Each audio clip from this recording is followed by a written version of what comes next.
प्रभो धवलेश्वराय बालालिंगाय नमो नमः। ओं दीपं यदि परं ब्रह्म दीपं यदि जनार्दनः दीपहरतु मे पापो पूजा दीप नमस्तुते।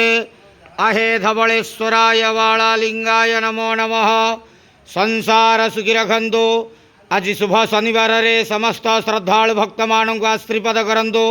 मनस्कामना पूर्ण करंतु। कर्मक्षेत्र उन्नति करंतु। ग्रहरिष्ठ खंडन करंतु। जगतर मंगल करंतु। विश्वर कल्याण करंतु। आपणकर नाम विख्यात करंतु। सेवकर डाक श्रवण करंतु। समस्त गुआवसा भक्त मानकर मनस्कामना पूर्ण करंतु। जो जो भक्त माने आपणक पाखरे मानसिक रखिछन्ति तांको मानसिक पूर्ण करंतु। बाबा धवलेश्वराय बालालिंगाय नमो नमः। प्रभु त्र्यंबकं यजामहे सुगंधिं पुष्टिवर्धनम् उर्वारुकमिव बन्धनात् मृत्युर्मुखीयमामृतात्। धवलेश्वराय बालालिंगाय नमो नमः। संसार सुखी रखंतु आनंद गेवार हरि बोलो। आज शुभ शनिवार रे समस्त श्रद्धालु भक्त मानू आश्रीपद करंतु आनंद गेवार हरि बोलो। बाबा धवलेश्वराय बालालिंगाय नमो नमः।